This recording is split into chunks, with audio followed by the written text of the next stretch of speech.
कर्मचारियों को उस चैम्बर से बाहर निकालने का काम करेगा।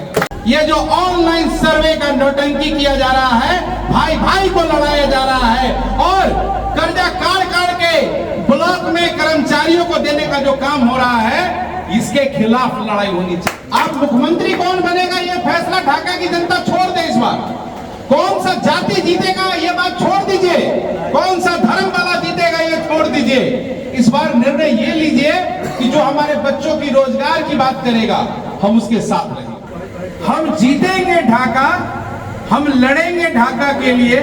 ये कार्यक्रम के तहत हम लोग कल से फिर से अपने नए कार्यक्रम को लेके आ रहे हैं। हम लोग का मकसद केवल इतना ही है कि ढाका में एक बदलाव आए, वो बदलाव जो लोगों के जीवन में आए। नेता केवल नहीं बदलना है, सदन में रोटी उलट पुलट के नहीं भेजनी है। इस बार गेहूं की जो फसल है ना, जो खेत में गेहूं, जिस गेहूं से आटा बनता है और उससे रोटी, इस बार उस गेहूं को बदल देना है एकदम साफ। जो नीचे हमारी जनता की आवाज जो सुने, जो हमारे बच्चों के लिए रोजगार की बात करे, सदन में शिक्षा की बात हो, अस्पताल में महिला डॉक्टर की बात हो, बस पड़ाव की बात हो, ट्रेन ठहराव की बात हो, ढाका में डिग्री कॉलेज की बात हो, उस तरह के हमें व्यक्ति को चुन के सदन में भेजना है।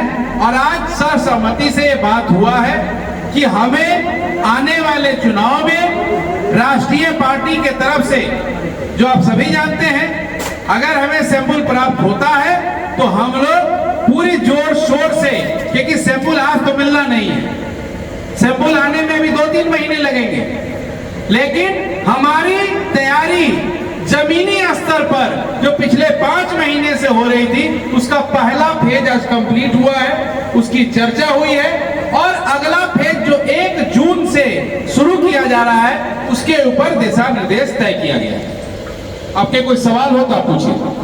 सुनने में आया कि महागठबंधन से आपको टिकट मिलेगी। देखिए, महागठबंधन का समर्थन हम लोग 2024 के चुनाव से पहले, जब हमारी पार्टी थी और जिस पार्टी का मैं प्रदेश प्रधान महासचिव था, उस पार्टी को हमने कांग्रेस को मर्ज कर दिया। उसके बाद से ही हम लोग महागठबंधन के समर्थन में हैं। महागठबंधन कांग्रेस पार्टी जो हिंदुस्तान की सबसे पुरानी 135 साल 30 साल पुरानी पार्टी है, जिसने आंदोलन करके हमारे देश को आजाद कराया। अगर ये सौभाग्य आपके घोड़ा साहन के बेटा को मिलता है कि हिंदुस्तान के सबसे पुरानी पार्टी, हिंदुस्तान की वो पार्टी जिसने आजाद हिंदुस्तान का सपना साकार किया, उस पार्टी से अगर मुझे चुनाव लड़ने का मौका मिलता है तो ये मेरे लिए नहीं, ये घोड़ा साहन और ढाका के एक एक माँ, एक एक बहन और एक एक जनता के लिए सौभाग्य की बात होगी। पप्पू यादव भी कुछ टिप्पणी किए हैं। देखिए, नेता हैं, सदन में 7 बार के एमपी हैं, अगर वो बोल रहे हैं, कुछ बोल रहे हैं तो उनकी बातों का अर्थ निकलता है। अभी तो देखा जा रहा है घोड़ा साहन में चपाचप पानी, थोड़ा सा बारिश हो रहा है तो पानी से जो है घोड़ा साहन लग रहा है कि दहना है। देखिए, बारिश की जरूरत नहीं है घोड़ा साहन को, ये दुर्भाग्यपूर्ण है। चपाचप नहीं, मलाई चप कहिए। और मेरे 2020 से लेके 2025 के हर भाषण में सुनिएगा, मैं हर बार कहता हूं कि मलाई चप बना दिया सड़कों को, है ना। तो ये दुर्भाग्यपूर्ण है कि 15 साल में एक सड़क तक नहीं सुधरी है, एक अस्पताल की व्यवस्था तक नहीं सुधरी है। उसी व्यवस्था को सुधारने के लिए मैंने नारा दिया, आपका समर्थन लाएगा परिवर्तन, बदलेगा ढाका तो बदलेगा बिहार। अब मुख्यमंत्री कौन बनेगा ये फैसला ढाका की जनता छोड़ दे। इस बार कौन सा जाति जीतेगा ये बात छोड़ दीजिए, कौन सा धर्म वाला जीतेगा ये छोड़ दीजिए। इस बार निर्णय ये लीजिए कि जो हमारे बच्चों की रोजगार की बात करेगा हम उसके साथ रहेंगे, जो हमारे बच्चों की शिक्षा की बात करेगा हम उसके साथ रहेंगे, जो हमारे किसान भाइयों का गन्ना रीगा चीनी मिल रैक पॉइंट घोड़ा साहन चैनपुर में बन जाए, उसकी वकालत सदन में जाके करेगा, वोट उसको दिया जाएगा। जो बस पड़ाव की बात करेगा, जो ट्रेन ठहराव की बात करेगा, जो महिला डॉक्टर की बात करेगा, जो रेफरल अस्पताल में MRI CT स्कैन की बात करेगा, जो ब्लॉक और थाने में भ्रष्टाचार है, सरकार ने जो नया नियम बनाया ऑनलाइन जमीन को करना, ये बिहार सरकार की दूसरी सबसे बड़ी भ्रष्टाचार की दुकान है। पहली भ्रष्टाचार की दुकान शराबबंदी है और दूसरी भ्रष्टाचार की दुकान ये जो ऑनलाइन सर्वे का नौटंकी किया जा रहा है, भाई भाई को लड़ाया जा रहा है और कर्जा काट काट के ब्लॉक में कर्मचारियों को देने का जो काम हो रहा है, इसके खिलाफ लड़ाई होनी चाहिए। क्यों नहीं कोई विधायक कोई एमपी बोल रहा है? बरवा कला का रजिस्टर 2 कहां है? कहां है रजिस्टर 2?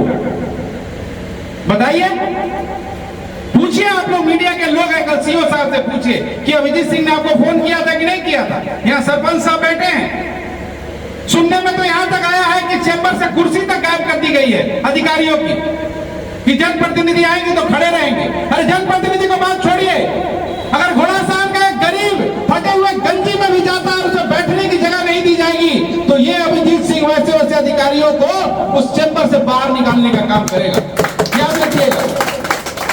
अब दलाली से नहीं चलेगा।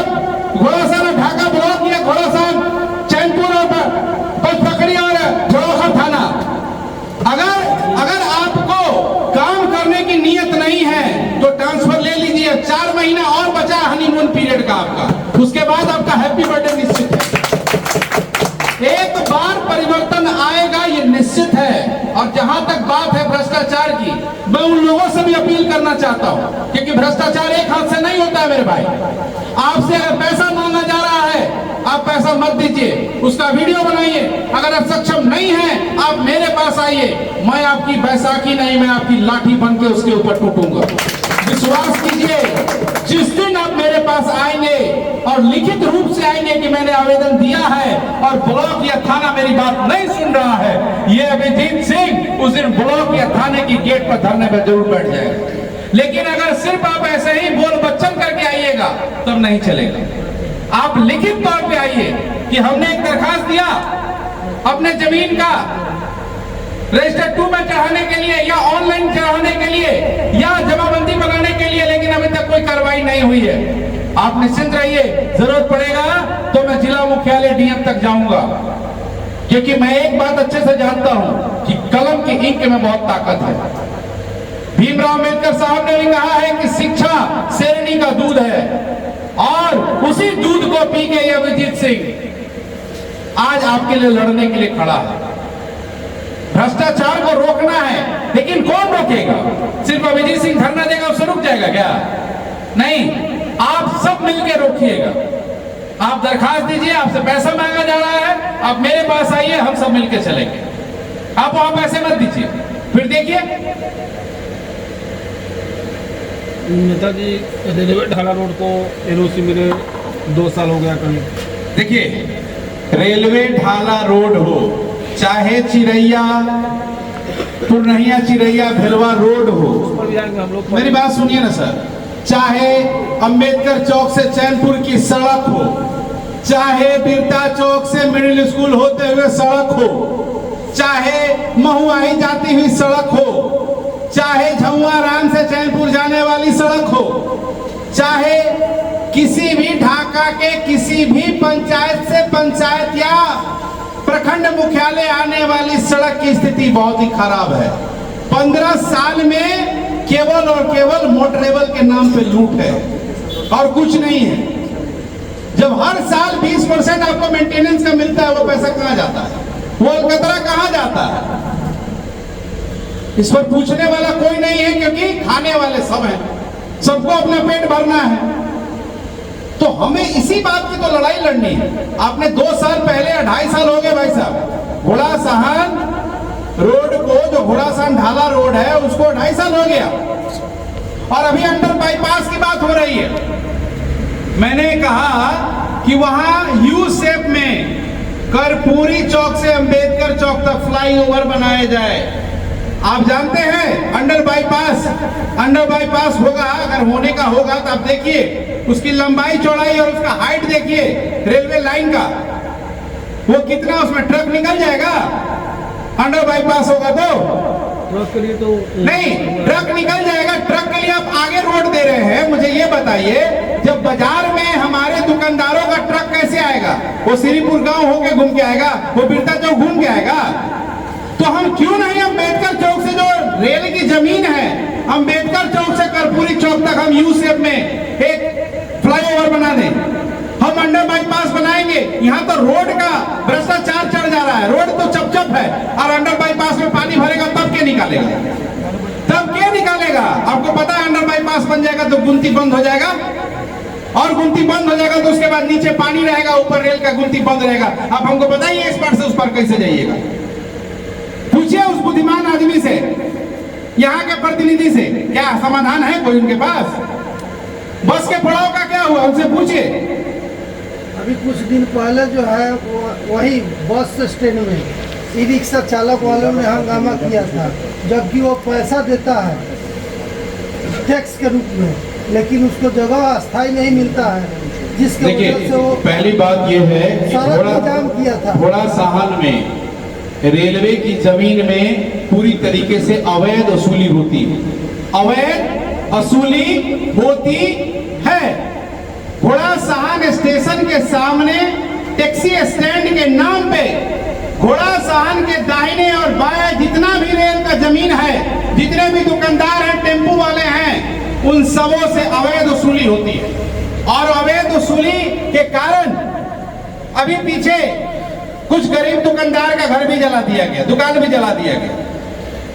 तो इसमें दोनों चट्टे बट्टे हैं, दोनों के लोग हैं, चंगलू और मंगलू दोनों के लोग हैं इस भ्रष्टाचार में लिप्त। आप सब जानते हैं कि कौन लोग हैं।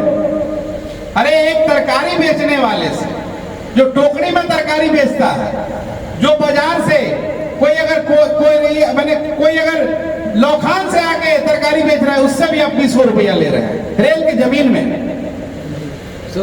इसके ऊपर आज तक कोई संज्ञान किसी सरकार ने नहीं लिया। उसमें तो अंचलाधिकारी कहते हैं कि वो जमीन हमारा है, रेल का नहीं है। देखिए जो वो जमीन कहते हैं, जो आप बाजार की बात कर रहे हो, घोड़ा साहन बड़का बाजार की बात कर रहे हैं, हम बात कर रहे हैं ढाला पर की, हम बात कर रहे हैं बस स्टैंड की, हम बात कर रहे हैं रेलवे लाइन के बगल की। वो अगर उनका जमीन है तो वो सुनवाएं। आज तक डाक क्यों बंद है? एक नया प्रक्रिया शुरू कर दिया गया है, डाक को इतना बड़ा कर दो कि उसका डाक नहीं होगा। देखिए सरकार कैसे लोगों को बेवकूफ बनाती है और अधिकारी कैसे बेवकूफ बनाते हैं, थोड़ा समझ लीजिए। बाजार का डाक हुआ, चाहे भेलवा बाजार का डाक हुआ, उसको आप 40 लाख तक ले गए और कोई पैसा जमा नहीं हुआ। 2 बार डाक हुआ, तीसरा बार लिखा के चला गया, तीसरा डाक होता है लेकिन पैसा जमा नहीं होता। तो अगली बार जो प्राइज मनी था वो 40 लाख हो गया, डाके नहीं हुआ। और रोज तो है 2000 4000 असुला रहा है। पता चल रहा है साल में जो 40 लाख का डाक होना चाहिए था, वो सरकार को रेवेन्यू 60,000 रुपया जा रहा है। तो सरकार को ये सोचना चाहिए, और प्रतिनिधि जो यहाँ गए हैं इनको डीडीसी के साथ, डीएम के साथ बैठक करनी चाहिए थी। लेकिन हम कितना ट्यूशन पढ़ाए भैया, जितना पढ़ाते हैं उतना विद्यार्थी के जैसा वो सीखते हैं, 2-4 शब्द सीखे हैं।